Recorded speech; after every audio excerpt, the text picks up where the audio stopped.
US President Donald Trump has threatened to invade Nigeria. He posted on Truth Social that he's instructed the Pentagon to prepare for possibility military action, threatening to go into Nigeria guns a-blazing if the government doesn't stop what he's calling the mass killing of Christians.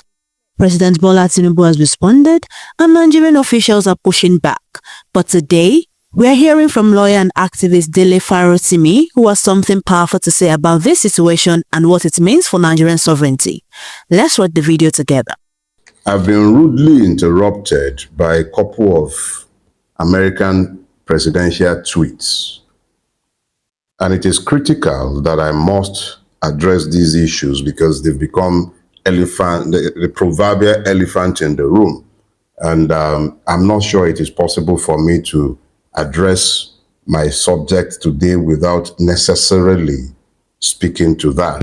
So just in order to speak to it broadly and quite frontally, I will deal with it first, and then I'll dovetail into my subject as already introduced. A lot of people are reacting to Trump without reading the substance of his tweet. I have taken the time to read it, and I will now respond. I don't do reactions. First, Nigeria was designated a country of concern or something along those lines. And the American president spoke about the genocide in northern Nigeria, Christians in northern Nigeria. That stood alone on his own. And then he proceeded and issued a second tweet. And I've reduced this tweet broadly to my own understanding. First, he said if the Nigerian government continues to allow, I read English language and linguistics before I read law, although I didn't graduate. But it left me with a lifelong predilection for linguistic exactitude. So when words are used, I am very, very deliberate about deconstructing words in order to understand what is said, so that there will be no room for ambiguity. Given the fact that I am not a native speaker of the English language, I find this the easiest way to understand exactly what it is that a person is saying at any point in time.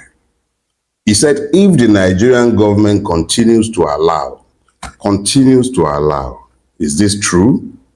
Has the Nigerian government continued to allow genocide in Nigeria?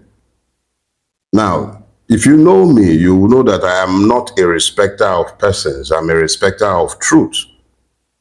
I do not need Trump to tell me that the Nigerian government is complicit in the genocide that has been taking place in the country. I do not require Trump, and I have been saying this consistently for a decade, in the public, in books, in speeches, in essays.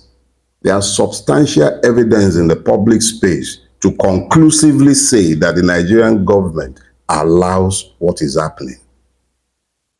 So let us be clear. We do not need Trump to tell us that, or he said that in his tweet.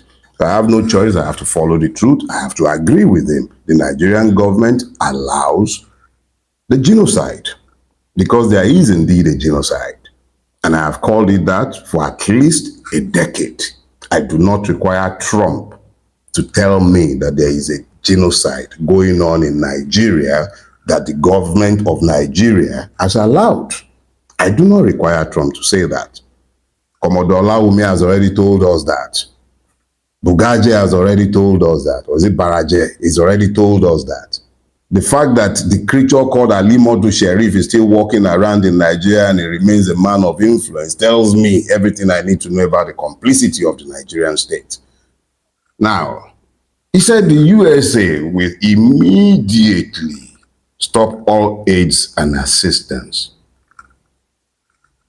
I am forced to speak to a private encounter where I had occasion to speak to US government officials. And when I was asked, is there anything we can do for you? I said, no.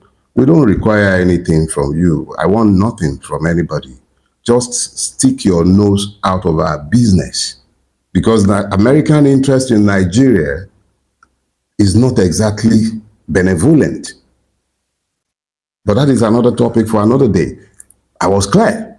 Stick your nose out of our business. And stick your nose out of our business includes keep your aids, keep your assistance. It's not been beneficial to us. If anything, your aids and assistance have only served to keep us further impoverished and reinforce the evil that you have allowed to overtake our country. So let us be clear. I am all for you doing number two. Please, we beg you, stop all aids and assistance. But as you're stopping all aids and assistance, stop being the net recipient of our stolen commonwealth. I was in the US in the immediate aftermath of the 2023 election. And I was specific in saying exactly this. You allow things in Nigeria that you will not tolerate in your country. People who kill and murder Nigerians through your knowledge. They buy homes in your country. They have dual citizenship. They have residence in your country. You say nothing about this and you're threatening us about the withdrawal of all aid. Keep your aids, please.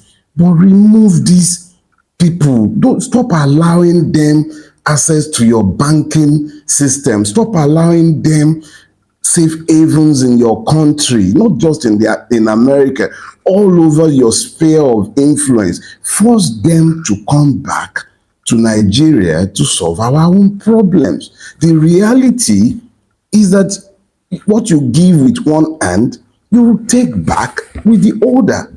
Please, keep your aids. Please, keep your assistance. Now, you call Nigeria a now disgraced country. It wasn't disgraced under your rule. It's been disgraced a long time from inception. And it is up to us to make it honorable. But thanks for pointing it out to us. Because at least if the people who ruin this country will not hear us when we tell them, perhaps they will hear now that you are telling them how they've disgraced us all over the world. They come to you cap in hand, supposedly begging for charity from you, when you know how many billions they have stashed away in your banking system. So yes, the country is not just now disgraced. It's been disgraced for a while with your help. And I'm not talking about you, Donald Trump. I'm talking about America. I'm talking about the West. I'm talking about the rest of the world, including China and all the other people who have provided succor to those who have destroyed this beautiful country. So yeah, it's disgraced, but it was never really engraced. It is entirely up to us to do with it as we will, if we can find the grace to engrace it. Now, let us be clear about something. You're talking about coming to Nigeria blazing. When the guns are blazing and the bullets are flying, we've seen examples of where America has done this everywhere in the world. We would rather you don't come into our country guns blazing. It doesn't really require you coming in guns blazing. It just requires you insisting on the right things being done in Nigeria. It requires judiciary, who you know how corrupt they are. You have access to intelligence that the average Nigerian can never touch. You know. And if they are indeed persons deserving of death, you have more than ample evidence. You know what you used to do. Do that. Expose them. Bring them to international trial courts that are built by you. The Americans and the West created the International Criminal Court. If they are indeed persons within the Nigerian power circle who are guilty of these things, you know what to do to bring them to justice. But please don't come into our country gun blazing. Nigeria is not Somalia and is a multicultural, multi-ethnic society. We don't need you to come into our country guns blazing. You understand? Now, you spoke of Islamist terrorists. Why not tell us the truth? You know who they are. Commodore Laomi told us. He flirted with it. He just couldn't release the names. But that is understandable. He's our own intelligence officer, trained by you as well. US was involved in his training. You guys have better files, access to better information that Olawumi ever had. Why not tell us who they are? Why not tell the world? So please, don't tell us about coming guns blazing. You know who the terrorists are. Tell us. The ones in the power structure of Nigeria, tell us. Expose them. And then you spoke of atrocities. The atrocities that have been taking place in Nigeria didn't start today. It started since around 2003. Sometime with American connivance and silence.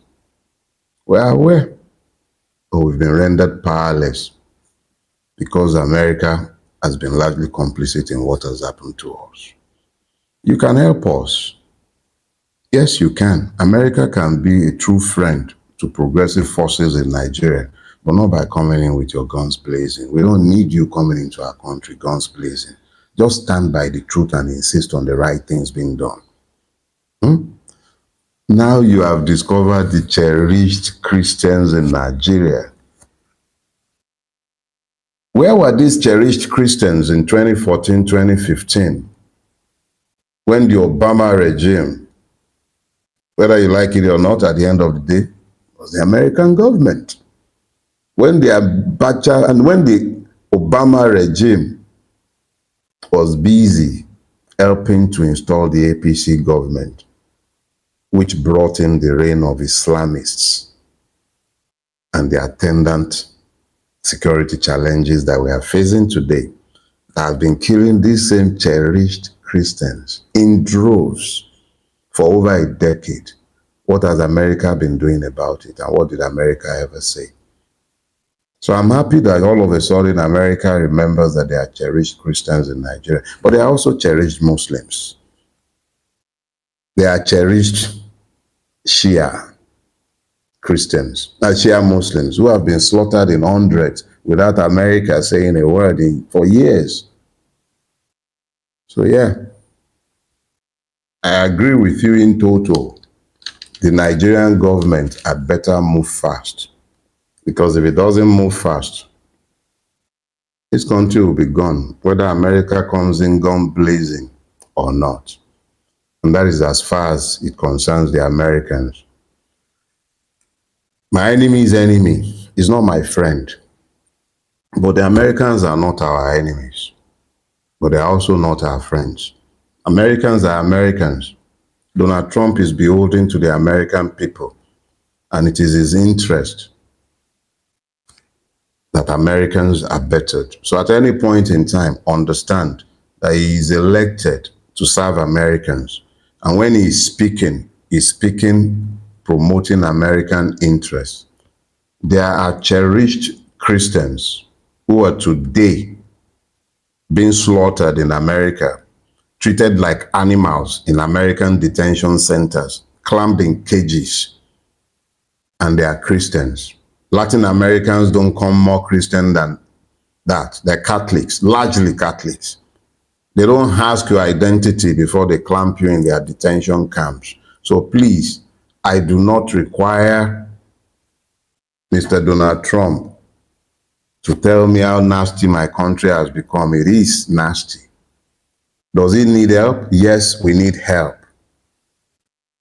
Do we need to find ourselves? Yes, we do. Has Donald Trump lied in any way? No. He largely told the truth. My own position is that yes, help us, but we must help ourselves. It is up to us to help ourselves. So there you have it, Dele Farotimi's powerful take on Trump's threat to Nigeria. As we've seen throughout this video, this situation is complex, it's serious, and it has implications that go far beyond just security concerns. Whether you agree with every point or not, I think we can all acknowledge that this conversation is necessary. We need to be asking tough questions about Nigerian sovereignty, about international intervention, about religious violence in our country, and about how we respond to external pressure. This is a defining moment for Nigeria. How our government responds, how the international community reacts, and how we as citizens engage with this issue will shape our nation's trajectory for years to come. I want to hear from you in the comments below. What do you think about Trump's threats? Is Nigeria doing enough to address security challenges? How should Nigeria respond to this situation? What did you think of Dele Farotimi's perspective? Drop your thoughts below. But remember, let's keep the discussion respectful and constructive. We are all here because we care about Nigeria's future. I'll be sharing real-time updates as this situation unfolds. Thank you so much for watching RNN TV. I am Esther Olatajo. Until next time, peace.